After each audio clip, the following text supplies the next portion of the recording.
Você consegue imaginar a sensação exata do metal frio de uma chave girando em falso na fechadura da sua própria casa? Aquele momento ridículo, onde seu cérebro se recusa a aceitar o óbvio e insiste que você só errou a chave, que a porta está emperrada, que tem algo errado com a maçaneta. Pois é, a mão da Camila tremia. Tremia de um jeito feio, incontrolável, fazendo o chaveiro bater contra a madeira maciça daquela porta gigantesca. Era um som irritante. Tique, tique, tique. A respiração dela estava curta, aquela falta de ar que vem quando a realidade começa a esmagar o peito da gente. Ela sabia que aquela era a chave certa. Ela tinha usado aquela mesma chave no dia anterior, rindo, entrando como se fosse a rainha daquele castelo. Mas hoje a porta não abria. E não era só a porta. Era o silêncio. Aquele silêncio pesado de uma casa que sabe que você não pertence mais a ela. Camila encostou a testa na madeira fria. O suor escorria pelas costas dela, mesmo com o vento gelado que batia no rosto.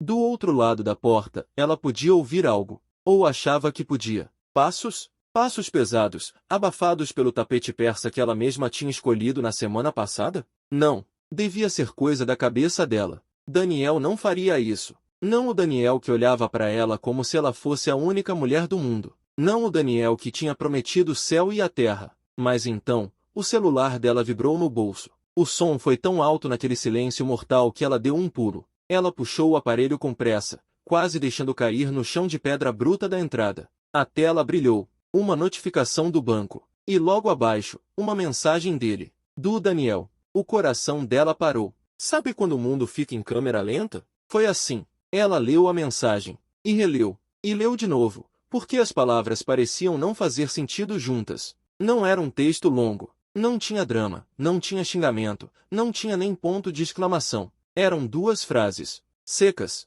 Cirúrgicas. Ontem à noite, você achou que a honestidade ia te salvar. Hoje, você vai descobrir que a verdade tem um preço que o seu charme não paga. A chave caiu da mão dela. O barulho do metal no chão soou como um tiro. Camila olhou para a câmera de segurança acima da porta. A luzinha vermelha piscava. Ele estava vendo. Ele estava lá dentro, no quente, no conforto da mansão que ela já chamava de nossa, vendo ela desmoronar na calçada. E o pior? Ela sabia exatamente por que aquilo estava acontecendo. Ela sabia que o erro tinha sido dela. Mas ela nunca, jamais, em 1 milhão de anos, imaginou que o Daniel, o doce, apaixonado e ingênuo Daniel, teria a coragem de fazer o que estava fazendo. Ela achou que estava no controle. Achou que tinha manipulado a situação com maestria. Mas ali, parada, com o vento bagunçando o cabelo impecável que ela tinha feito para o casamento que aconteceria amanhã, ela percebeu. O jogo tinha virado. E ela nem tinha visto o tabuleiro mudar.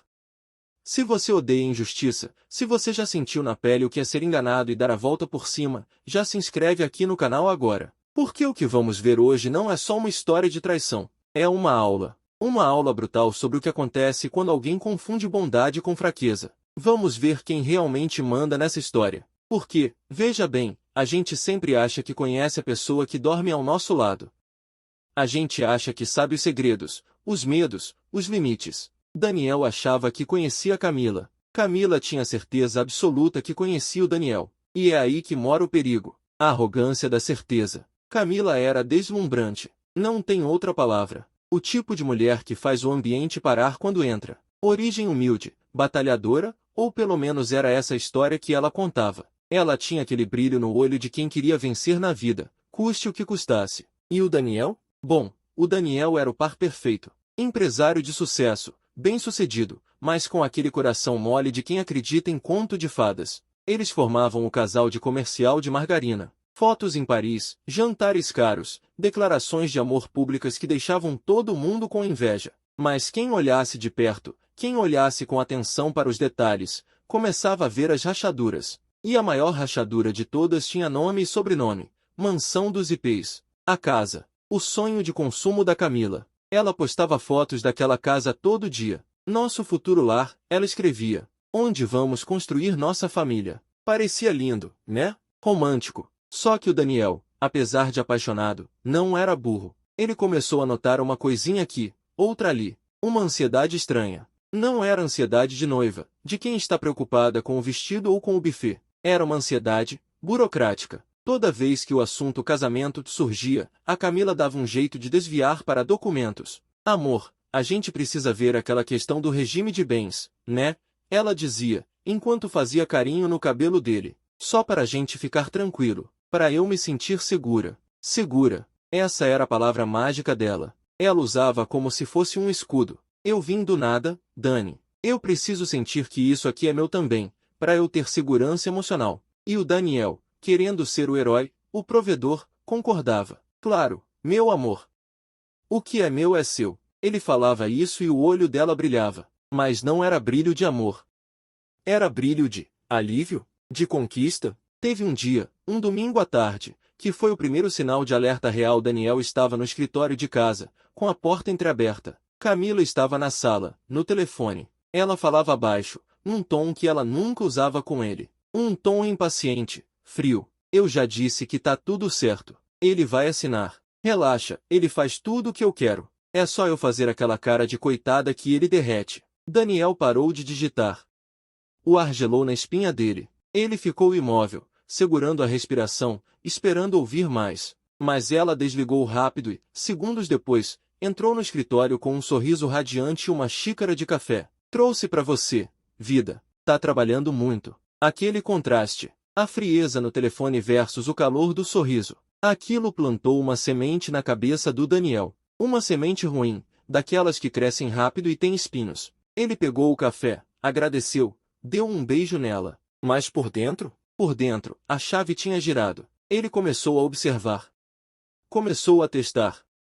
E a prova de fogo veio na semana do casamento. Faltavam 5 dias. 5 dias para o sim. Camila chegou em casa com uma pasta debaixo do braço. Amor, passei no advogado. Ele disse que pra gente não ter dor de cabeça depois, o ideal é já passar a escritura da casa pro nome dos dois agora, antes da cerimônia. Assim já entra como bem comum e evita impostos, uma coisa assim. Ela falava rápido, usando termos técnicos que claramente tinha decorado. Daniel pegou a pasta, leu os papéis. Era uma doação. Uma doação de 50% do imóvel para ela, com cláusula de irrevogabilidade. Ele olhou para ela. Ela estava roendo a unha, coisa que ela nunca fazia. Mas Cami, a gente casa sábado. Para que essa pressa toda agora? A gente resolve isso na volta da lua de mel. A máscara dela tremeu. Por um segundo, o sorriso doce sumiu e deu lugar a um olhar duro, quase agressivo. Você não confia em mim, Daniel? É isso? Depois de tudo que a gente viveu? Se você não confia em mim para dividir uma casa, como vai confiar para dividir a vida? Ela começou a chorar. Lágrimas grossas, soluços, uma performance digna de Oscar. E o que o Daniel fez? O que qualquer homem apaixonado e com medo de perder a mulher da vida dele faria? Ele recuou. Não, meu amor, não é isso. Claro que eu confio. Então assina, ela soluçou, empurrando a caneta na mão dele. Assina e prova que eu não sou só um passatempo para você. A mão dele pairou sobre o papel. A caneta pesava 1 tonelada. O instinto dele gritava não, para, é golpe. Mas o coração, aquele traidor, sussurrava, ela te ama. É só a insegurança dela. Daniel olhou para a assinatura. Olhou para Camila. E assinou. Ou melhor, fingiu que ia assinar. Porque naquele exato momento, o celular dele tocou. Era o porteiro. Seu Daniel, desculpa incomodar. Mas tem um rapaz aqui na portaria, diz que precisa falar com a dona Camila. Diz que é urgente. O nome dele é Igor. Camila congelou. O choro parou instantaneamente. A cor fugiu do rosto dela tão rápido que ela ficou parecendo um fantasma. Igor, ela sussurrou. Daniel viu o pânico real nos olhos dela. Não era teatro dessa vez. Era medo puro. Igor, o famoso ex-namorado problemático. O bad boy que ela jurava de pé junto que não via há anos, que tinha bloqueado em tudo, que era página virada. O que ele estava fazendo ali, na portaria do condomínio de luxo deles, há 5 dias do casamento? Quem é Igor, Camila? Daniel perguntou, a voz calma, perigosamente calma. Ela gaguejou. Deve ser engano. Eu não sei. Não conheço nenhum Igor. Mentira. A voz dela tremia. Daniel levantou, foi até o interfone e apertou o botão. Pode deixar subir. Não, Camila gritou, pulando do sofá. Você tá louco? Deixar um estranho subir. Estranho, Camila? Você acabou de ficar branca igual papel. Vamos ver o que esse estranho quer. E foi aí que a primeira peça do dominó caiu. Porque quando Igor entrou naquela sala, com cara de quem não tinha nada a perder, trazendo um cheiro de cigarro e deboche. A estrutura perfeita que a Camila tinha montado começou a ruir. Ele olhou para a mansão, assobiou e disse, rindo, bela casa, Mila. Valeu a pena me bloquear para conseguir isso aqui, hein? A sensação de ver um castelo desmoronar é silenciosa. A gente espera um estrondo, gritos, sirenes, mas na vida real, o som de uma vida indo para o lixo é o som de um papel sendo assinado ou de uma porta sendo trancada. O Igor entrou na sala, olhou em volta com aquele sorriso de quem achou dinheiro no chão e se jogou na poltrona de couro italiano do Daniel. Ele não pediu licença. Ele sabia que não precisava. Naquele momento, ele tinha algo muito mais valioso do que dinheiro ou educação. Ele tinha o segredo da Camila. E segredos, meus amigos, pesam mais que concreto armado. Daniel olhava para os dois. Para a noiva, que tremia no canto da sala, e para o ex-namorado, que parecia estar numa festa. A cabeça do Daniel girava, mas por fora ele era uma estátua. Daniel sempre foi um homem de lógica. Nos negócios, ele aprendeu que emoção custa caro. Se você se desespera, você perde. Se você grita, você perde. Se você chora na frente do inimigo, você já perdeu antes mesmo de começar. Então ele respirou fundo. Aquele ar gelado do ar-condicionado encheu os pulmões dele e trouxe clareza. Ele olhou para o Igor e perguntou, com uma calma que assustou até ele mesmo. Então, Igor, o que você quer? Dinheiro? Atenção? Ou só estragar o meu dia? O Igor riu. Uma risada seca, feia. Dinheiro? Não, cara. Eu vim devolver uma coisa. Ou melhor, avisar que a devolução já foi feita. Ele piscou para Camila. Não é, Mila? Conta pro seu noivo o que a gente fez ontem à noite. Conta como foi a despedida. Camila soltou um gemido baixo. Ela parecia prestes a desmaiar. Daniel, por favor, não escuta ele. Ele tá mentindo. Ele quer destruir a gente. Ela correu até o Daniel. Tentou segurar o braço dele, mas ele se afastou. Um passo curto, sutil, mas que abriu um abismo entre os dois. Deixa ele falar, Camila. Eu quero ouvir. E foi aí que o Igor soltou a bomba. Não foi de uma vez. Ele saboreou cada palavra. Ele contou detalhes. Detalhes que só quem esteve lá saberia. O lugar. Um motel barato na saída da cidade. O vinho barato que eles beberam. As coisas que ela disse. As promessas de que, mesmo casada, ela nunca esqueceria dele. Que o Daniel era o bilhete premiado, mas que o Igor era a paixão. Cada palavra era uma facada. Mas Daniel não sangrou. Ele absorveu. Ele catalogou cada informação na mente dele como se fosse um dossiê de um funcionário corrupto. Ele olhou para Camila, esperando uma defesa, um grito de "é mentira". Mas o que ele viu foi silêncio. E lágrimas. Lágrimas de culpa. Ela não negou. Ela só chorava e dizia "eu te amo, Daniel. Eu te amo". Foi um erro. Foi só uma vez. Foi uma despedida. Despedida. Que palavra curiosa para traição, não é? A gente inventa nomes bonitos para as coisas feias que fazemos.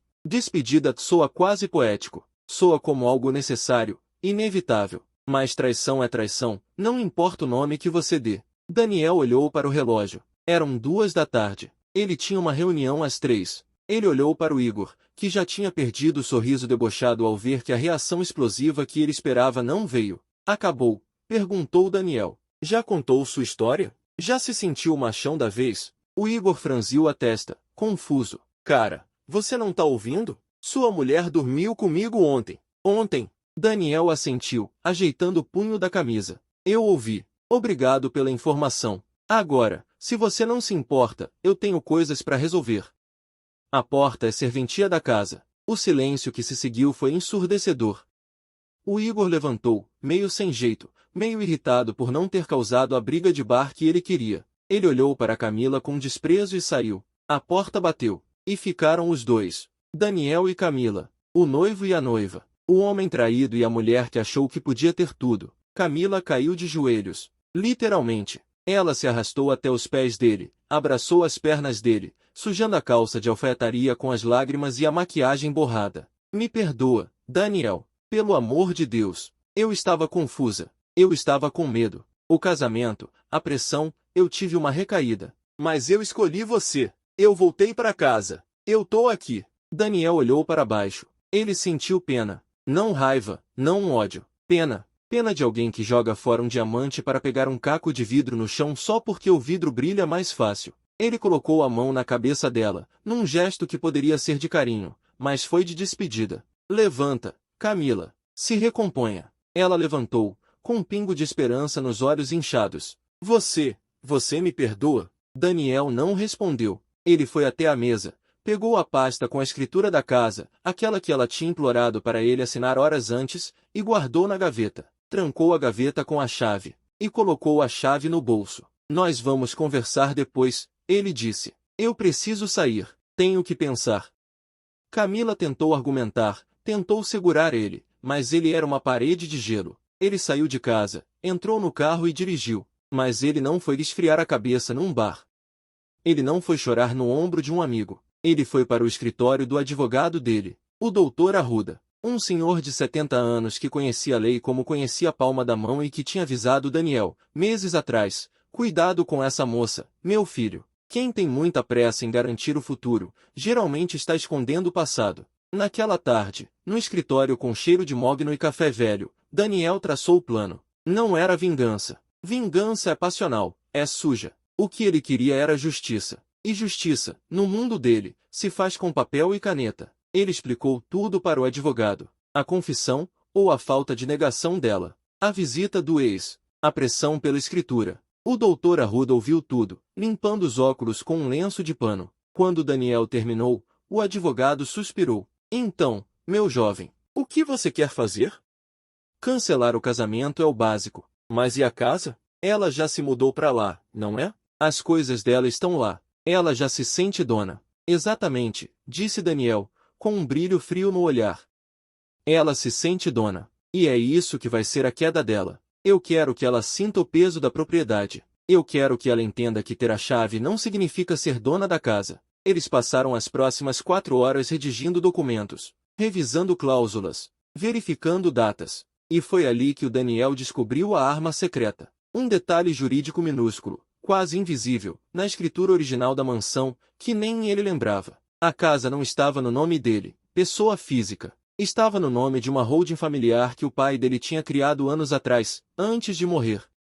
E o estatuto da holding tinha uma regra clara, em negrito, na cláusula 15, nenhum imóvel pertencente à holding pode ser habitado, cedido ou transferido a terceiros sem a aprovação unânime do conselho. E quem era o conselho? A mãe do Daniel, Dona Helena, uma mulher que nunca, jamais, tinha ido com a cara da Camila. Daniel sorriu pela primeira vez naquele dia. Ele pegou o telefone e ligou para a mãe. Oi, mãe. Lembra daquela reunião de conselho que a senhora queria fazer mês passado e eu adiei? Vamos fazer agora. É urgente. Dona Helena, do outro lado da linha, percebeu o tom de voz do filho. Ela não fez perguntas. Só disse, estou te esperando. Enquanto isso, na mansão, Camila estava numa montanha-russa emocional. Ela alternava entre o pânico de ter perdido tudo e a esperança delirante de que o Daniel ia voltar, brigar um pouco e perdoar. Afinal, ele a amava, certo? Ele tinha comprado aquela casa para ela. Ele pagava as contas da família dela. Ele não ia jogar tudo pro alto por causa de um erro. Ela mandou mensagem para as amigas. Tivemos uma briguinha boba, estresse pré-casamento, mas tá tudo bem. Ela tentou se convencer disso. Ela tomou um banho de banheira, abriu um vinho caro da adega do Daniel e ficou andando pela casa, tocando nos móveis, olhando para o jardim imenso. Isso é meu, ela repetia para si mesma. Eu conquistei isso. Ninguém tira isso de mim. Pobre Camila. Ela não sabia que, enquanto ela bebia o vinho dele na banheira dele, o Daniel estava assinando a ata de uma reunião que transformaria aquela mansão em propriedade proibida. E mais, ele estava preparando a mudança. Não a dele, a dela. Ele contratou uma equipe de mudanças noturna, daquelas discretas, rápidas, que empacotam uma vida inteira em 2 horas sem fazer barulho. O plano era simples e cruel, esperar ela sair. Camila tinha hora marcada no spa na manhã seguinte, o dia da noiva. Seriam 6 horas fora de casa. 6 horas. Era tempo mais do que suficiente para apagar qualquer traço da existência dela naquela casa. Daniel voltou para casa tarde da noite. Camila estava dormindo no sofá, encolhida, com o celular na mão. Ele olhou para ela e sentiu, nada. O amor tinha evaporado. Só sobrou o cansaço. Ele foi para o quarto de hóspedes, trancou a porta e dormiu. Dormiu o sono dos justos. O sono de quem sabe que a tempestade vai chegar, mas já construiu o abrigo. Na manhã seguinte, o dia amanheceu cinza. Camila acordou com o barulho dele na cozinha. Ela correu para lá, esperançosa. Bom dia, amor, a gente pode conversar. Daniel estava tomando café, vestido para o trabalho. Impecável. Ele nem olhou para ela. Bom dia. Hoje é seu dia de spa, não é? Não vai se atrasar. Ela travou. A frieza dele era pior que um grito. Mas ela interpretou errado. Ela achou que ele estava dando um gelo, fazendo charme. Tá bom, eu vou. Quando eu voltar, a gente conversa, tá? Eu te amo. Ela tentou dar um beijo nele. Ele virou o rosto. O beijo pegou no ar.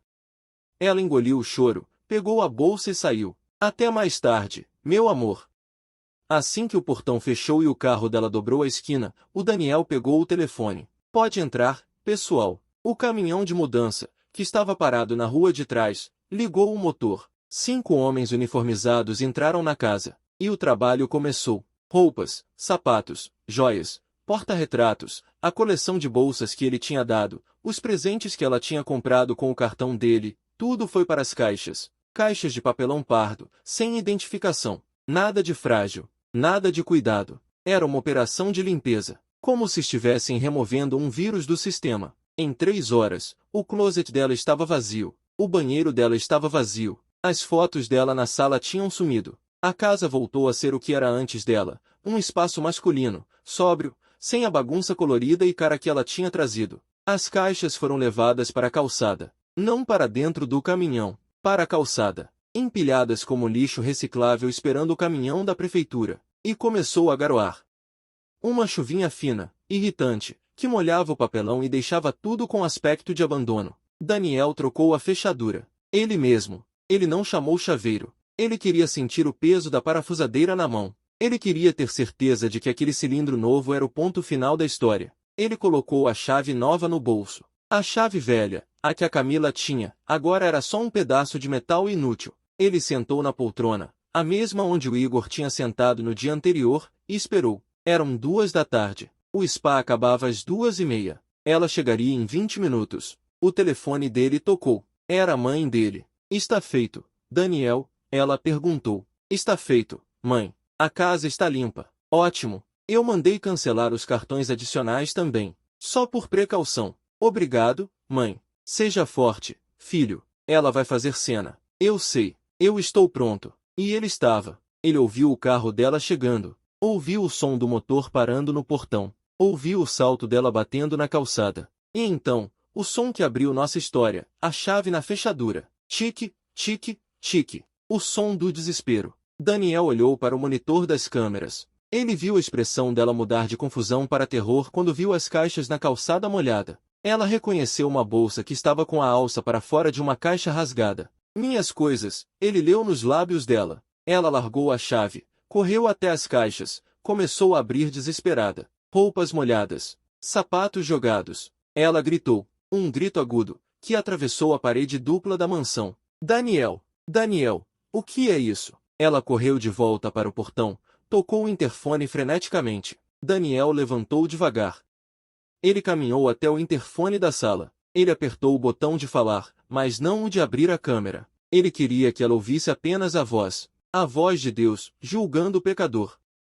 Daniel, abre essa porta. O que está acontecendo? Minhas coisas estão na rua. Tá chovendo. Daniel respirou fundo. Eu sei, Camila. É onde elas devem estar.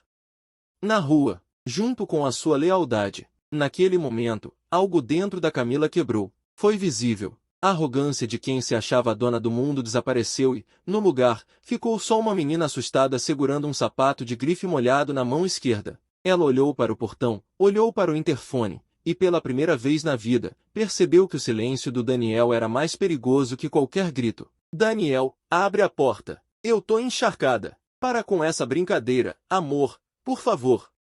Mas a câmera do interfone continuava apagada. Só a voz dele voltava, metálica e distante. Não é brincadeira, Camila. É uma reintegração de posse. Da minha vida. Ela tentou argumentar. Tentou usar as cartas que sempre funcionaram. Nós vamos casar amanhã. O buffet tá pago. Os convidados estão vindo. O que eu vou dizer para minha mãe? O que eu vou dizer para todo mundo? Era incrível, né? O mundo dela estava desabando. Ela estava na chuva sendo expulsa da casa que ela achava que era dela, e a preocupação dela era a vergonha social. Daniel riu. Foi uma risada curta, sem humor nenhum. Você diz a verdade, Camila. Diz que você trocou tudo isso por uma despedida. Ou então inventa uma história. Você é boa nisso. A chuva apertou. As caixas de papelão começaram a ceder. Uma caixa virou e roupas caras caíram na poça de lama que se formava na calçada. Camila correu para juntar as coisas, chorando alto agora, um choro feio, misturado com soluços de pânico. Ela pegou o celular, tentou ligar para ele. O telefone tocou dentro da casa, ele nem se mexeu para atender. Ela tentou ligar para a mãe dela. Mãe, vem me buscar. O Daniel enlouqueceu. Ele jogou minhas coisas na rua. Daniel assistia tudo pela tela do monitor, sentado na poltrona, com uma xícara de café quente na mão. Ele sentia prazer?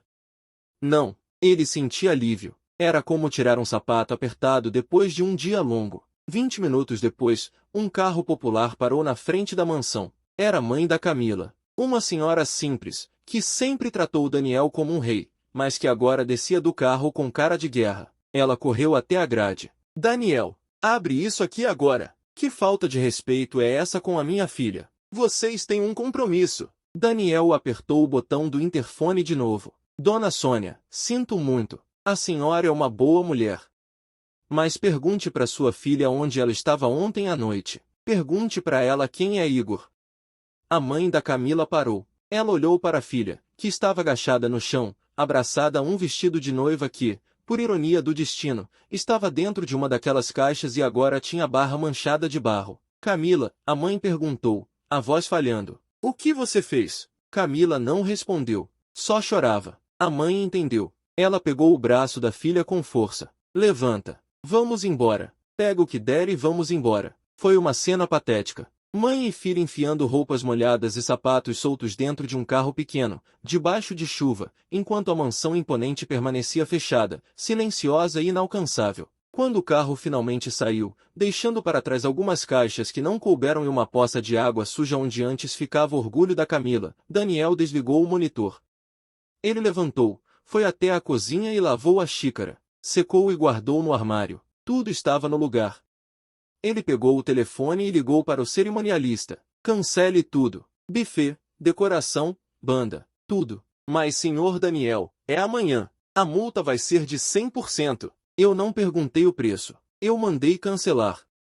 Pague a multa. Mande a conta para o meu escritório. Ele desligou. Dinheiro se recupera. Dignidade, não. Os dias seguintes foram um borrão. O escândalo, claro, explodiu. Na cidade pequena onde a família dela morava, a fofoca correu como fogo em palha seca. A noiva foi expulsa de casa na véspera. O noivo descobriu traição. Dizem que ela estava grávida do ex. As versões eram muitas, cada uma mais criativa que a outra. Daniel se isolou. Ele desligou as redes sociais, trocou de número e viajou. Foi para uma casa de praia isolada que a família tinha, onde nem sinal de celular pegava direito. Ele precisava de silêncio. Precisava limpar a mente da imagem dela chorando na chuva. Porque, por mais que ele soubesse que fez a coisa certa, o coração ainda doía. Era uma dor fantasma, como de um membro amputado. Você sabe que não está mais lá, mas ainda sente a pontada. Enquanto isso, a vida de Camila virou um inferno. Ela tentou processar ele.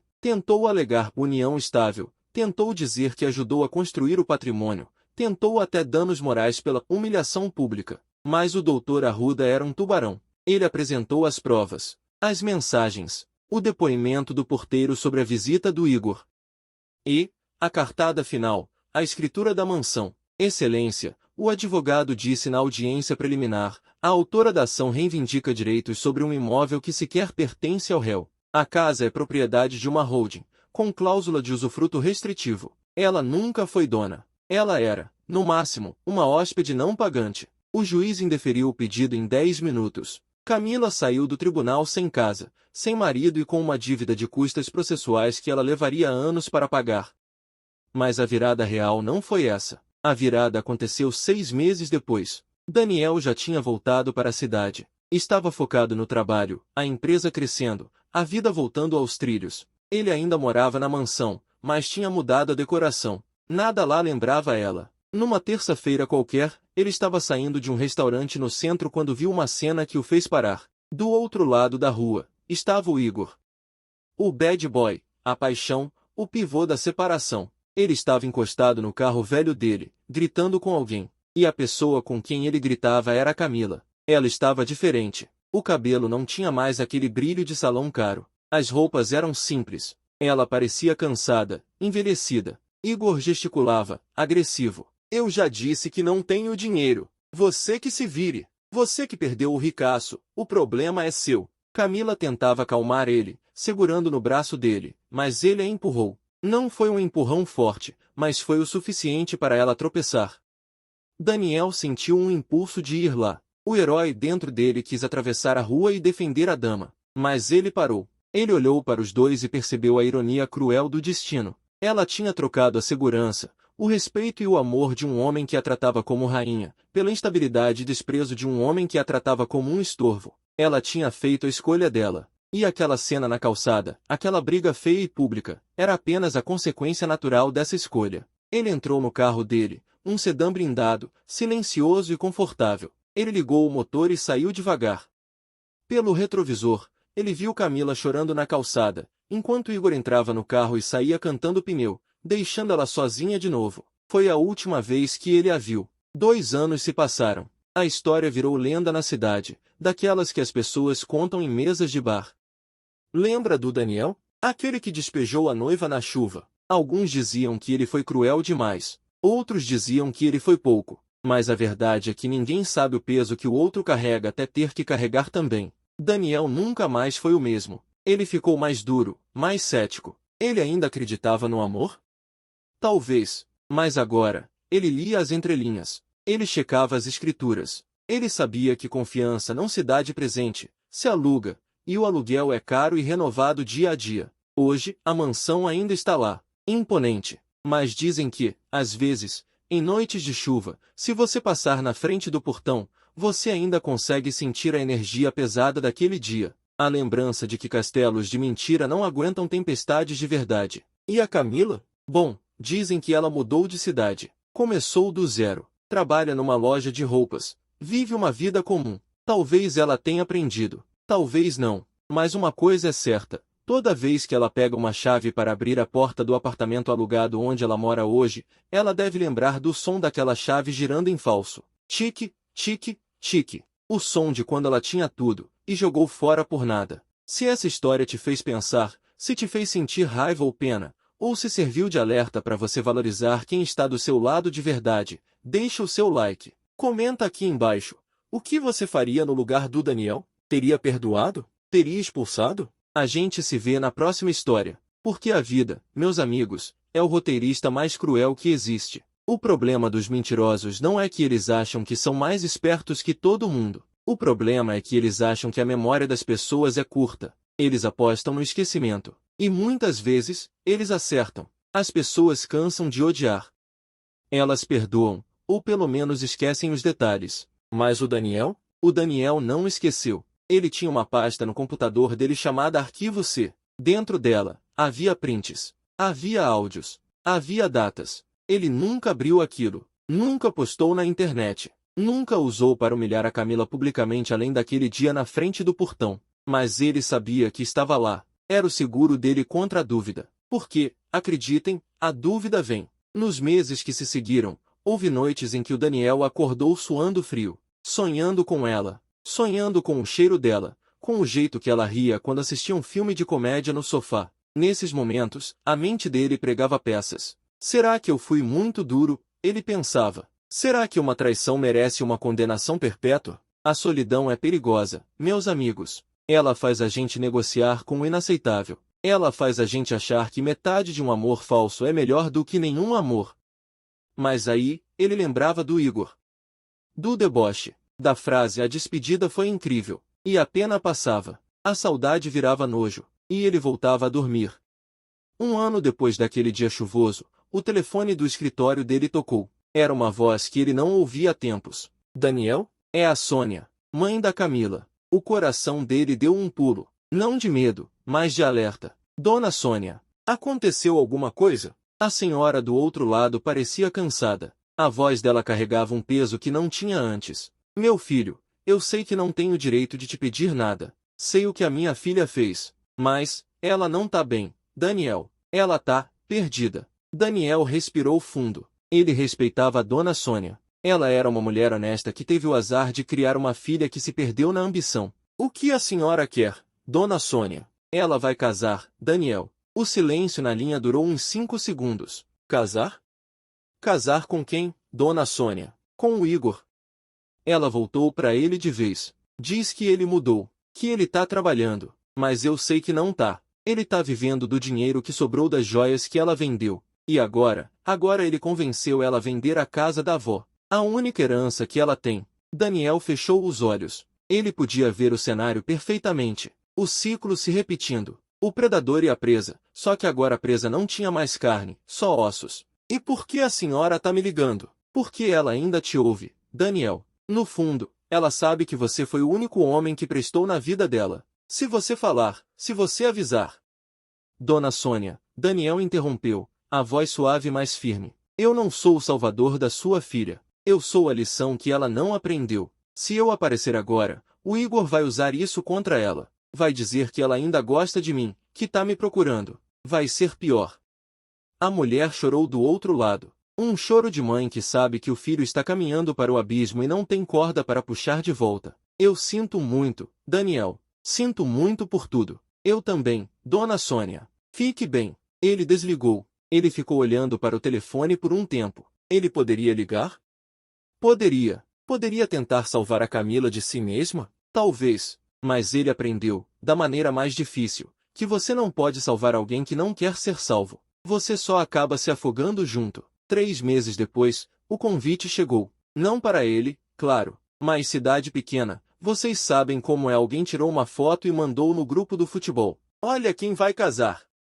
A foto do convite era brega. Letras douradas num papel barato. Camila e Igor convidam. A festa seria num salão comunitário. Churrasco e cerveja. Longe, muito longe do buffet francês e do champanhe que seria servido na mansão dos IPs. Daniel olhou a foto. Ele deu zoom no rosto dela na foto do pré-wed. O sorriso estava lá, mas os olhos? Os olhos estavam apagados. Não tinha brilho. Tinha resignação. Era o sorriso de quem aceitou que é isso que tem pra hoje. Ele apagou a foto. Ele não sentiu raiva. Não sentiu pena. Sentiu indiferença. E a indiferença, meus caros, é a verdadeira cura. É o sinal de que a ferida cicatrizou. Pode ter ficado uma marca feia, mas não dói mais quando chove. No dia do casamento dela, Daniel fez questão de não estar na cidade. Ele viajou a negócios. Foi fechar um contrato em São Paulo. Ele estava numa sala de reuniões no 20º andar de um prédio na Faria Lima, assinando um acordo de milhões, enquanto a ex-noiva dele dizia sim para o homem que tinha destruído a vida dela. Mundos diferentes. Universos paralelos que se cruzaram por um tempo e depois seguiram rotas opostas. Quando ele voltou, soube das novidades. A festa tinha acabado em briga. O Igor bebeu demais, discutiu com um primo da Camila. A polícia foi chamada. O final feliz durou exatamente 4 horas. Daniel ouviu a história enquanto cortava o cabelo na barbearia. Ele não comentou, só balançou a cabeça. O barbeiro, que sabia de tudo, disse, senhor Daniel. Deus escreve certo por linhas tortas, né? Livramento.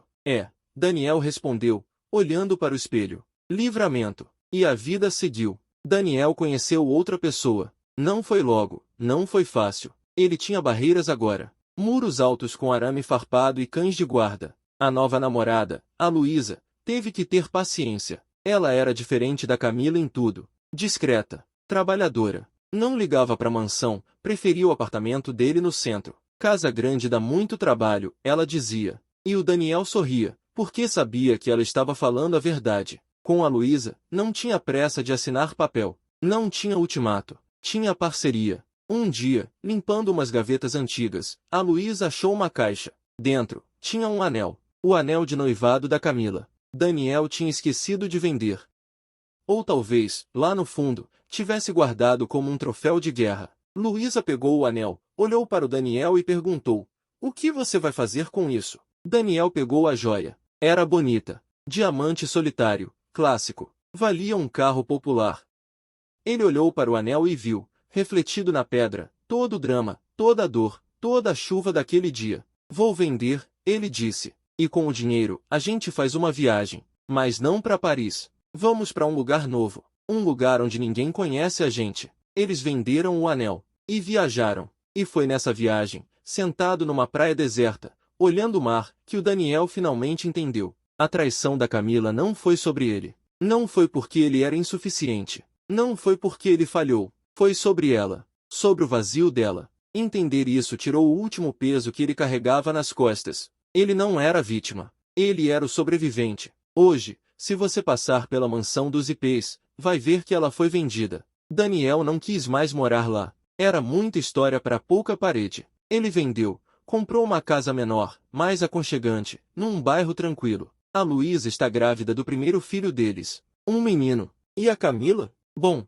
as últimas notícias não são boas. O dinheiro da casa da avó acabou. O Igor foi preso por envolvimento com coisas erradas. Ela está sozinha de novo, morando de favor na casa da mãe. Dizem que ela frequenta uma igreja agora, que chora nos cultos, que pede perdão. Se é verdade ou teatro, só Deus sabe. Mas a lição que fica, e que eu quero que você leve para sua vida, é essa: a verdade é como a água. Ela sempre encontra uma fresta para passar. Você pode construir represas de mentiras, pode levantar muros de aparências, pode tentar segurar com as mãos. Mas uma hora, a represa estoura. E quando estoura, ela leva tudo. A casa, a fama, o orgulho. Só fica o que é sólido. Só fica o que é real. Então, construa sua vida na rocha da verdade. Pode ser mais difícil de cavar. Pode demorar mais para ficar pronto. Mas quando a tempestade vier, e ela vai vir, a sua casa não cai. Se essa história tocou você, se você já viu um castelo de mentiras desmoronar na sua frente, deixa seu comentário. Compartilha esse vídeo. Porque tem muita gente por aí achando que é esperta, achando que pode brincar com o sentimento dos outros e sair ilesa. Manda esse vídeo para elas. Quem sabe a ficha cai antes da chuva chegar. Obrigado por assistir até aqui. E lembre-se, o mundo dá voltas, mas a verdade fica parada no mesmo lugar, te esperando chegar. Até a próxima.